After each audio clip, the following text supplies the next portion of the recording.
Hello guys, कैसे हैं आप सब। आज की यह वीडियो काफ़ी इंटरेस्टिंग होने वाली है क्योंकि आज की यह वीडियो महात्मा गांधी पर केंद्रित है। इस वीडियो में महात्मा गांधी के ऊपर लगभग सभी संभावित प्रश्नों को जो कि प्रतियोगी परीक्षाओं में अक्सर पूछे जाते हैं समाहित किया गया है। तो आइए शुरू करते हैं। पहला प्रश्न है, गांधी जी को महात्मा की उपाधि किसने दी थी। गांधी जी को महात्मा की उपाधि किसने दी थी? तो इसका आंसर है रविंद्रनाथ टैगोर ने। रविंद्रनाथ टैगोर ने गांधी जी को महात्मा की उपाधि दी थी। दूसरा प्रश्न है, महात्मा गांधी का जन्मदिन अंतर्राष्ट्रीय स्तर पर किस रूप में मनाया जाता है। महात्मा गांधी का जन्मदिन अंतर्राष्ट्रीय स्तर पर विश्व अहिंसा दिवस के रूप में मनाया जाता है। अगला प्रश्न है, गांधी जी के समाधि स्थल को किस नाम से जाना जाता है। गांधी जी के समाधि स्थल को राजघाट के नाम से जाना जाता है। अगला प्रश्न है, गांधी जी ने किस कानून को काला कानून कहा था। गांधी जी ने रॉलेट एक्ट को काला कानून कहा था। इसका राइट आंसर होगा रॉलेट एक्ट। अगला प्रश्न है, द लाइफ ऑफ महात्मा पुस्तक के लेखक कौन थे। द लाइफ ऑफ महात्मा पुस्तक के लेखक जवाहरलाल नेहरू, लुईस फिशर, महात्मा गांधी खुद या रविंद्रनाथ टैगोर, इनमें से कौन थे। तो इसका राइट आंसर होगा B, Louis Fischer. Louis Fischer इसका राइट आंसर होगा। अगला प्रश्न है, गांधी जी के राजनीतिक गुरु कौन थे। गांधी जी के राजनीतिक गुरु गोपाल कृष्ण गोखले थे।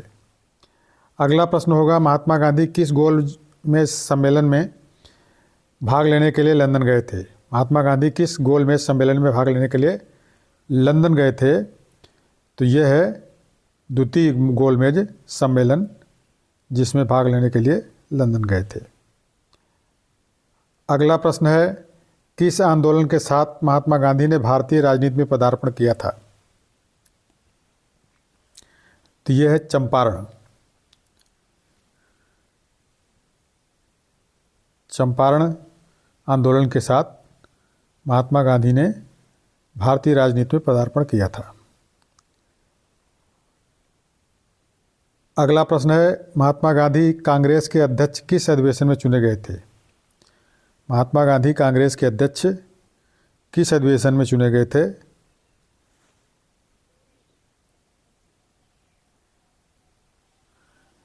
तो इसका आंसर है बेलगाम। इसका आंसर है बेलगाम। अगला प्रश्न है, गांधी जी ने दांडी मार्च कब शुरू किया था। गांधी जी ने 12 मार्च 1930 ईस्वी को शुरू किया था। 12 मार्च 1930 ईस्वी। अगला प्रश्न है, गांधी जी ने करो या मरो का नारा कब दिया था। गांधी जी ने करो या मरो का नारा 8 अगस्त 1942 ईस्वी को दिया था। अगला प्रश्न है, निम्न में से कौन सा समाचार पत्र महात्मा गांधी द्वारा संचालित था।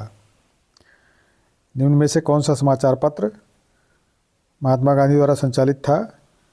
तो ये सारे समाचार पत्र दिए हैं जो नवजीवन, हरिजन एंड इंडिया, ये सभी महात्मा गांधी द्वारा संचालित थे। अगला प्रश्न है, महात्मा गांधी ने दक्षिण भारत में पहला सत्याग्रह कब किया था। तो दक्षिण भारत में पहला सत्याग्रह महात्मा गांधी ने किया था 1906 ईस्वी में। अगला प्रश्न है, बीइंग गांधी पुस्तक को किसने लिखा था। तो इसको लिखा था पारो आनंद ने। एक लेखिका हैं, इन्होंने इस पुस्तक को लिखा था, बीइंग गांधी। अगला प्रश्न है, गांधी जी किसकी रचनाओं से प्रभावित थे। गांधी जी किसकी रचनाओं से प्रभावित थे। तो गांधी जी प्रभावित थे लियो टॉल्स्टॉय की रचनाओं से। अगला प्रश्न है, रविंद्रनाथ टैगोर को गुरुदेव की उपाधि किसने दी थी।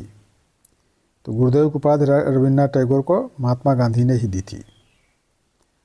अगला प्रश्न है, महात्मा गांधी को राष्ट्रपिता किसने कहा था।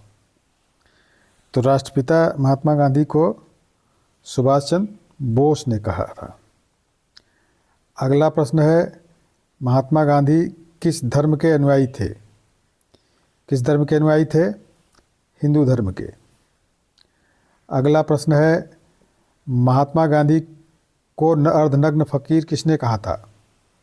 महात्मा गांधी को अर्धनग्न फकीर विंस्टन चर्चिल ने कहा था।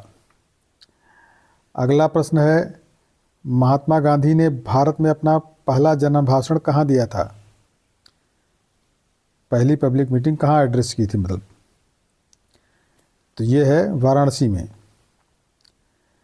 अगला प्रश्न है, महात्मा गांधी का पहला जन आंदोलन कौन सा था? तो महात्मा गांधी का पहला जन आंदोलन असहयोग आंदोलन।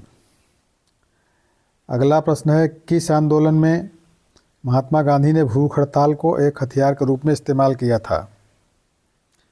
इस प्रश्न का आंसर है मिल मजदूर आंदोलन। अगला प्रश्न है, महात्मा गांधी को किस स्थान पर पहली बार ब्रिटिश सरकार ने देशद्रोह के आरोप में गिरफ्तार किया था? तो इस प्रश्न का आंसर होगा अहमदाबाद।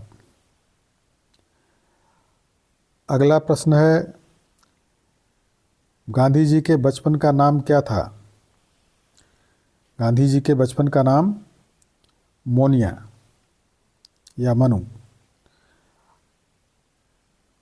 अगला प्रश्न है, महात्मा गांधी का जन्म कब हुआ था? महात्मा गांधी का जन्म 2 अक्टूबर 1869 ईस्वी को हुआ था। आइए आगे बढ़ते हैं। अगला प्रश्न है, किसे अमेरिकन गांधी के रूप में जाना जाता है? अमेरिकन गांधी के रूप में किसे जाना जाता है? यह है मार्टिन लूथर किंग। अगला प्रश्न है, महात्मा गांधी के जन्मदिन को किस रूप में मनाया जाता है? गांधी जयंती, विश्व अहिंसा दिवस, उपरोक्त भी दोनों, या इनमें से कोई नहीं? तो ये इसका राइट आंसर होगा सी, ऑप्शन सी इसका राइट आंसर होगा। महात्मा गांधी के जन्मदिन को गांधी जयंती, विश्व अहिंसा दिवस दोनों के रूप में मनाया जाता है। अगला प्रश्न होगा, गांधी जी खादी को किसका प्रतीक मानते थे? गांधी जी खादी को किसका प्रतीक मानते थे? तो यह है आर्थिक स्वतंत्रता का। अगला प्रश्न है, भारत छोड़ो आंदोलन के समय महात्मा गांधी के साथ अफ्रीकी प्रशासक कौन थे? तो यह लुईस फिशर। जब भारत छोड़ो आंदोलन महात्मा गांधी ने छेड़ा था तो उस वक़्त अफ्रीकी प्रशासक लुईस फिशर थे। अगला प्रश्न है, सत्याग्रह शब्द का प्रयोग सबसे पहले किसने किया था? सत्याग्रह शब्द का प्रयोग सबसे पहले महात्मा गांधी ने ही किया था। अगला प्रश्न है, गांधी जी दक्षिण अफ्रीका में कितने वर्ष रहे थे? तो गांधी जी दक्षिण अफ्रीका में रहे थे 21 वर्ष। अगला प्रश्न है, गांधी जी ने अपने 2 फेफड़ों के रूप में निम्नलिखित में से किसका वर्णन किया है? तो सत्य और अहिंसा को उन्होंने अपने 2 फेफड़ों के रूप में वर्णन किया है। अगला प्रश्न है, गांधी जी से दक्षिण अफ्रीका में मिलने कौन गए थे? तो गांधी जी से दक्षिण अफ्रीका मिलने गोपाल कृष्ण गोखले गए थे। गोपाल कृष्ण गोखले इसका राइट आंसर है। अगला प्रश्न है, महात्मा गांधी वकालत की पढ़ाई करने लंदन कब गए थे? तो महात्मा गांधी लंदन गए थे 1888 ईस्वी में। अगला प्रश्न है, ऑल इंडिया हरिजन समाज की स्थापना कब हुई थी? तो ऑल इंडिया हरिजन समाज की स्थापना 1932 में हुई थी। अगला प्रश्न है, महात्मा गांधी ने साबरमती आश्रम की स्थापना कब की थी? साबरमती आश्रम की स्थापना महात्मा गांधी ने 1917 ईस्वी में की थी। अगला प्रश्न है, गांधी जी के पिता का नाम क्या था? तो गांधी जी के पिता का नाम था करमचंद गांधी। अगला प्रश्न है, महात्मा गांधी ने द्वितीय गोलमेज सम्मेलन में कब भाग लिया था? तो द्वितीय गोलमेज सम्मेलन में भाग लिया था महात्मा गांधी ने 1931 ईस्वी में। अगला प्रश्न है, महात्मा गांधी दक्षिण अफ्रीका से कब लौटे थे? तो महात्मा गांधी दक्षिण अफ्रीका से लौटे थे 9 जनवरी 1915 ईस्वी को। अगला प्रश्न है, गांधी जी ने अपना आखिरी भाषण कब दिया था जिसमें उन्होंने कहा था सांप्रदायिक दंगों में बर्बादी देखने से बेहतर है मौत को गले लगा लेना? तो ये इसका राइट आंसर होगा 12 जनवरी 1948 ईस्वी। अगला और आखिरी प्रश्न है, गांधी जी की मृत्यु कब हुई थी? तो गांधी जी की मृत्यु हुई थी 30 जनवरी 1948 ईस्वी को। तो दोस्तों, आज की वीडियो में बस इतना ही। उम्मीद करता हूं कि इस वीडियो से आपको कुछ न कुछ नया अवश्य सीखने को मिला होगा। यदि ऐसा है तो ज़रा सा इस वीडियो को लाइक कर दीजिए, और अगर अभी तक सब्सक्राइब न किया हो तो फटाफट सब्सक्राइब कर दीजिए, ताकि इसी तरह की इन्फॉर्मेटिव वीडियो आपको हमेशा मिलती रहे। बहुत बहुत धन्यवाद।